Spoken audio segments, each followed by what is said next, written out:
मैंने देखा है कि करीबन 40 साल से जितने टाइम से समाजवादी यहाँ पर उभरी है, उन्होंने जो जो बातें हम पे उछाली, हम पे आरोप लगाए हैं, रामपुर के नवाबों पे आरोप लगाए हैं, मैं उसका एक पूरा चिट्ठा आज आपके सामने लाया हूँ। मैं आपको बताना चाहता हूँ जो हमारा पीरियड रहा, जो लोग बात कहते हैं कि नवाबों ने 8वीं ग्रेड से, मतलब 8वीं कक्षा से ऊपर बच्चों को पढ़ने नहीं दिया। अब मैं आपको उनकी मुझे ऐसा लगता है उनको नॉलेज कम है।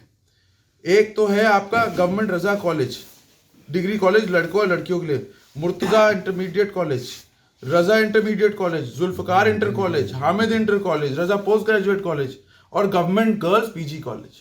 ये उस जमाने में बनाई गई थी जब हम खुद चाहते थे, नवाबीन चाहते थे कि महिलाओं को, जो हमारी उस टाइम की माँ थी, बहनें थी, उन्हें बराबर का मौका दिया जाए तालीम हासिल करने का, पढ़ाई हासिल करने का, शिक्षा हासिल करने का, क्योंकि वो उनका अधिकार था। अब आपसे मैं बात करना चाहता हूं नवाब रजा अली खान साहब ने, जिन्होंने पूरी खुसरो बाग पैलेस की बिल्डिंग डोनेट कर दी थी, सारा फर्नीचर डोनेट कर दिया था। नवाबी ने सिर्फ 5 प्रॉपर्टियां अपनी रखी थी, बाकी किला समेत पूरा पब्लिक को दिया था। आज भी बहुत सी ऐसी जगह हैं जहां पर खतौनियों पे नाम हमारे हैं, लेकिन रह और लोग रहे। हमने कभी किसी से ना उनकी छत, ना उनके घर छीना, ना हमारी इसमें की कोई नीयत कभी रही है और ना आगे रहेगी। आप अगर बात किया जाए रजा लाइब्रेरी में, जो 7वीं सदी का कुरान है वो मौजूद है। ओनली रामायण पर्शियन में जो औरंगजेब की प्राइवेट कलेक्शन थी वो मौजूद है। मैं आपको ये बात बताऊं। अब मैं आपसे बात करना चाहता हूं कारोबार की, रोजगार की। तो 20वीं सदी में शुगर और टेक्सटाइल मिल थी, रामपुर शुगर मिल थी, रामपुर फर्टिलाइजर थी, रामपुर मेस थी, 1942 में बने थे ये सब। और अगर आप देखा जाए 30 साल की लीज पे रेडिको खेतान को जगह दी गई थी, which is now known as Rampur distillery, lease पे उस टाइम दिया गया था। फिर मैं आपको बताऊं व्हील्स इंडिया जो टांडे में है, वो भी नवाबीन के टाइम शुरू गई थी, वो 1960 में शुरू करी गई थी। अब मैं आपसे बताना चाहता हूं कुछ लोगों के बारे में जो मुझे सबसे ज्यादा हैरानियत होती है। जो लोग कहते हैं कि, और बकवास बातें करते हैं कि नवाबों ने कुछ नहीं दिया है। तो ये है नवाबों का एजुकेशन और ये है उनका एजुकेशन में फर्क क्या है। उनके यहाँ एजुकेशन में फर्जी दस्तावेज बनाए जाते हैं, 420 की बातें करी जाती है, जो उनके मुंह से जुबान हो रही है। ये है फैक्ट्स, ये फैक्ट्स इंटरनेट से मिल जाएंगे, कहीं से भी आप निकालिए।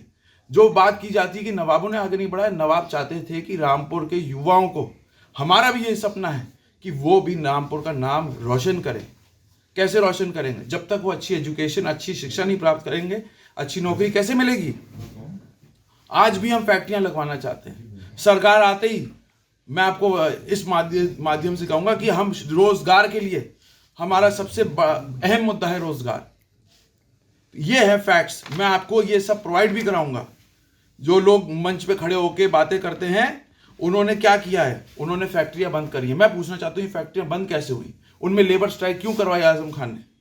मुझे बताइए। यतीमों को उनकी क्या डेवलपमेंट है? उनकी डेवलपमेंट ये कहती है कि फॉल्स डॉक्यूमेंट, उनकी डेवलपमेंट है फॉल्स बर्थ सर्टिफिकेट, यतीमों की जगह छीनना, मस्जिदें ढहाना, मदरसे ढहाना, मज़ारों पे सड़क बनाना, घर तोड़ना, फैक्ट्रियां बंद करना और गरीबों की जगह ज़मीन छीन के सिर्फ एक गुंडा राज पैदा करना। तो मैं ये पूरा एक चिट्ठा आपके सामने लाया हूं ये बताने के लिए कि हमारे परिवार ने उससे, जब से नवाबियत शुरू हुई है नवाब फैजुल्लाह खान साहब से अभी तक, मतलब आप मान के चलिए नवाब कल्बे अली खान साहब ने उस जमाने में कितना तवज्जो दिया तालीम को, शिक्षा को, कि जो महिलाएं पढ़ने जाती थी उन्हें 2 रुपए उस जमाने में दिए जाते थे रोज के, जो पढ़ने आती थी।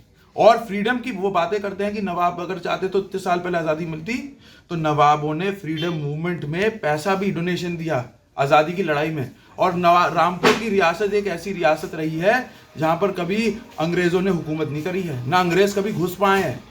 ये है रामपुर की खासियत। और रोड्स हो या किला हो या गेट्स हो, सब हमने दिए थे और सब पब्लिक को दिए। देखिए इतिहास एक, मैं आपको बताऊं, इतिहास एक ऐसी चीज है जो ना कोई मिटा सकता है ना कोई बदल सकता है। ये इतिहास है। आज अगर रजा डिग्री कॉलेज है तो क्या उसमें आप लोग मुझे बताइए कि 8वीं से ऊपर की पढ़ाई नहीं होती क्या उसमें? मैंने आपको इंस्टीट्यूशंस के नाम बताए, मैंने आपको फीसेस बताई हैं कि हमारे परिवार ने जो 35 स्कूल और कॉलेज बनाए हैं, जिले को दिए हैं, जो आज भी चल रहे हैं। ना तो हम उसमें वाइस चांसलर है, ना हम उसके ट्रस्ट बोर्ड ऑफ ट्रस्टीज में हैं। सरकार उन्हें चलाती है और सरकारी फीस से चलाती है। अगर ये इतने बड़े रहनुमाए पब्लिक के, तो इनकी फीस और हमारी फीस में अंतर क्यों है? आपके द्वारा बात में जिस तरीके से स्कूल कॉलेज बनाए गए जी, उनको मेंटेन रखने के लिए, उनको बढ़ाने के लिए आगे आपकी तरफ से कोई कार्य क्यों नहीं किया जाए? आपने 35 स्कूल और कॉलेज दिए हैं, यहाँ से लेके मतलब पोस्ट ग्रेजुएशन तक कोर्सेज में आपको बता रहा हूँ, BA है, MA है, BSc है। अभी उसको आगे और अब मैं बताऊं आगे हम क्या करने वाले हैं, मैं आपको बताऊं। जो ये यूनिवर्सिटी बनी है, ये सरकारी संपत्ति पे बनी है और सरकारी जगह पे बनी है। सरकार बनते ही हमारा सबसे पहले सरकार बनते ही हमारा सबसे पहला काम जो होगा, हम उस चीज की प्रपोजल रखेंगे कि इस यूनिवर्सिटी को जैसे हमारी बाकी इंस्टीट्यूशन सरकारी कराई जाए, उसमें एक प्रशासक बिठाया जाए और सरकारी फीस ना कि 85,700 की और 79,700 की फीस हो। जो फीस हमारी है वो हो 3,250, 2,535। जिस तरीके से आपके विद्यालयों, आपके द्वारा बनाए गए विद्यालयों को गवर्नमेंट ने अधिकृत कर लिया, तो जी, आप क्या चाहेंगे कि जौहर बिल्कुल बिल्कुल बिल्कुल बिल्कुल बिल्कुल। तो क्या आपको लगता है कि जौहर यूनिवर्सिटी आजम खान ने अपने फायदे के लिए बनवाई? आप फीसेस का मैंने सब बता रहा हूँ, मुझे पता था आप लोगों के जवाब ये होंगे। मैं फीसेस लेके आया हूँ, आप फीस में अंतर देखिए, आप भी समझ जाएंगे। अगर कोई हमारे जो बनाए हुए कॉलेज थे जो सरकार चला रही है, हम नहीं चला रहे, ना हम उसमें किसी का दाखिला करा रहे हैं, उसमें उनकी फीस है कहीं 2,500 है, सबसे ज़्यादा से ज़्यादा महंगा है 3,250 जो है BSc की। इनके अगर आप BA की देखें तो 85,700 रुपये। तो ये क्या है जैसे कि रामपुर क्लब टूटा तो रामपुर क्लब में तो जो शेयर रखे हुए जी, वो ये यूनिवर्सिटी में मिले जी, तो वो अब यूनिवर्सिटी चलेगा। सरकार उसको जब उसमें प्रशासक बैठ जाएगा, हमें कोई दिक्कत नहीं है, वो वहाँ रहे, हमारे थे वो वहीं रहे, वो पब्लिक के लिए इस्तेमाल हो।